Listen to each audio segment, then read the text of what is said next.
PKS di mata publik adalah ketika pengurus-pengurusnya sekarang jauh berbeda gayanya. Tidak malu-malu lagi tampil terlente, tidak malu memamerkan mobil mewah dengan gaya yang berbeda. Jauh sekali dibandingkan PKS zaman dulu ketika tampak sederhana dan bersahaja. Apakah memang partai sengaja menampilkan citra politisinya yang seperti ini?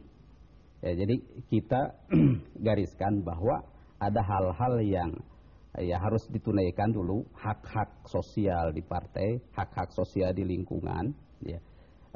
Setelah itu perkara yang sifatnya mustahab, ya, itu sesuai selera lah. Orang mungkin ya lebih cenderung, lebih sederhana. Orang ya. Karena kalau dulu kita melihat politisi PKS atau anggota parlemen PKS itu bisa dibedakan dengan anggota partai lain. Tapi sekarang sama saja tuh Pak, tidak ada bedanya orang PKS dengan orang partai lain. Padahal dulu kesannya, tampaknya itu ada perbedaan. Ya, tetap harus ada perbedaan, ya, sebagai partai dakwah. Ya, kita tegaskan perbedaan itu pertama bahwa apa yang kita pakai itu harus dipastikan ya halal secara syariah, legal secara hukum, kan, aman juga secara citra, itu kan. Jadi silahkan. Nah, kalau melanggar salah satu paradigma ini, nah kita tentu saja akan persoalkan, ya kan. Pernahkah ada satu insiden atau pernahkah ada satu kasus sehingga kemudian Dewan Syariah atau bahkan Majelis Syuro PKS merasa perlu untuk menegur politisi tertentu dari PKS yang sudah tidak lagi menampilkan citra PKS yang selama ini hendak dijual ke publik? Kita di Dewan Syariah itu mengeluarkan ada yang namanya tadhkirah. Tadhkirah itu untuk mengingatkan bahwa kita tetap harus lurus, kita tetap harus berkomitmen. Ini sifatnya umum. Nah, ini misalnya kita melihat gelagat ini ya seperti tadi misalnya kita ingatkan. Siapa tuh Pak yang pernah diingatkan?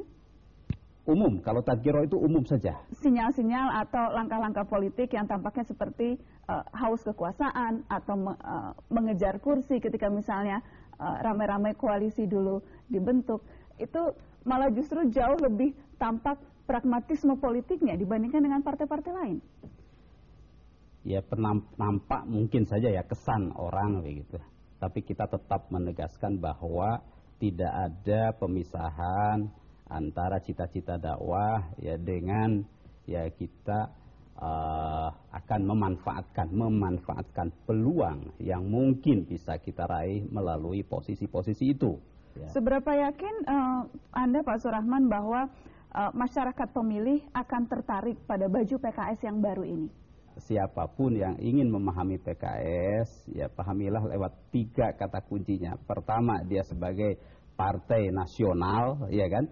Yaitu sesuai dengan undang-undang tentang partai politik bahwa setiap partai politik itu, ya kan, bersifat sukarela keanggotaannya, lalu bersifat ya terbuka untuk setiap warga negara, tidak boleh diskriminatif, itu berlaku untuk semua. Yang kedua kata kuncinya sebagai partai dakwah. Tadi saya sudah jelaskan, watak dakwah itu kan mengakses semua dan memberi untuk semua. Terbuka itu tentu bukan buka-bukaan kan begitu ya. Tetap saja by definition, kemudian ada limitasinya. Bahasa kita tuh ada dawabitnya gitu, patokan-patokannya. Okay. Itulah ya kita akan taat azas, taat paradigma kan di situ. Oke. Tapi berarti ini menegasikan apa sesungguhnya yang sempat juga dinyatakan oleh petinggi PKS yang lain yang mengatakan bahwa memang ini terbuka untuk semua non muslim dan sebagainya, tapi